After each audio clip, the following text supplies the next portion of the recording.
Math Teach Me assignment. In this video, we will discuss everything involving exponents. To start, let's review exponent laws. First, zero exponents. Anything that has an exponent that is 0 will equal 1. For example, 6 to the power of 0 equals 1. Second, negative exponents. A base with a negative exponent is equal to 1 over the base raised to a positive exponent.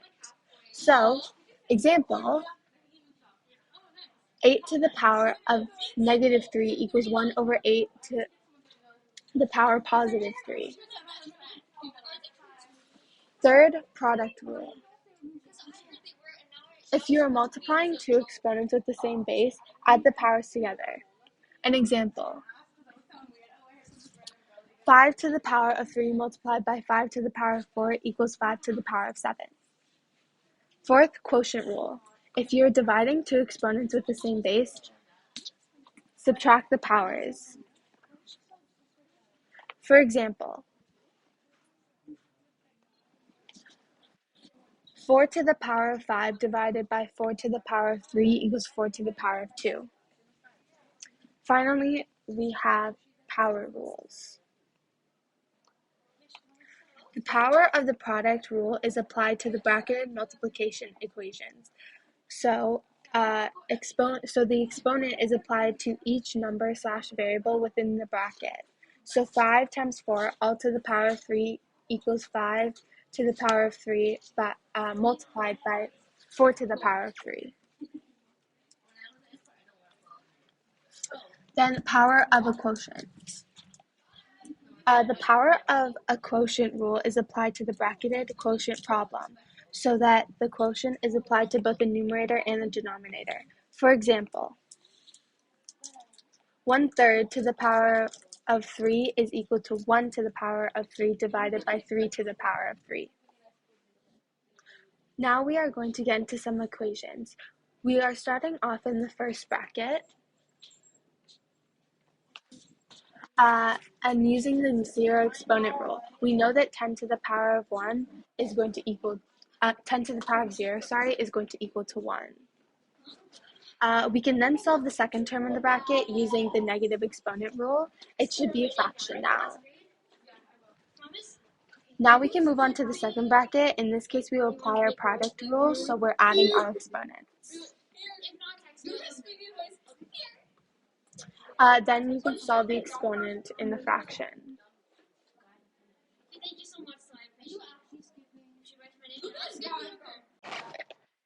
In this equation, we will first multiply the powers together, 3 and 5. Then we will use the negative exponent rule and make this into a fraction. Finally, I chose to reformat my question, putting all of this onto the top and putting the x and the 2 on the bottom, and they are being divided by each other. Now that we have reviewed exponent laws, we're going to move on to multiplying and dividing monomials. In this equation, we are first going to apply power of a power rule and multiply the powers inside the bracket to the power that's outside the bracket. For example, 2x to the power of 3 is going to be multiplied by 3.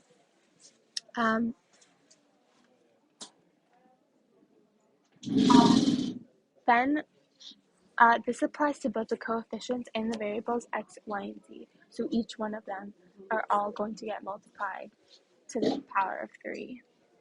If there isn't any exponents on the coefficient or the variable, then you apply power of a product rule and just add the powers that were found outside of the bracket. So, for example, 4 does not have a power on it, so you just take the power and you put it onto the 4.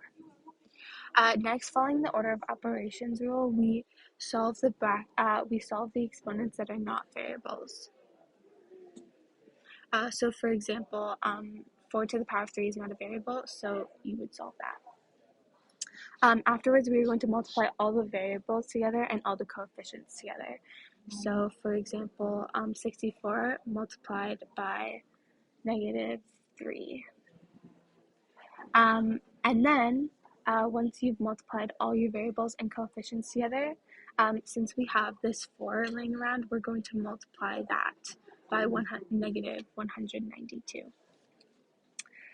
Now that we have done that, we can finally divide all the coefficients and all the like variables together. So this will get divided by this, the x's will get divided by each other, the y's will get divided by each other, and the z's or z's will get divided by each other. Now that there are no more coefficients to be solved and no more like variables, this question is completed. Now we can move on to polynomials and distributive property. Distributive property essentially means that any factor outside of the bracket will be applied to the component inside the bracket. Let's look at our first question.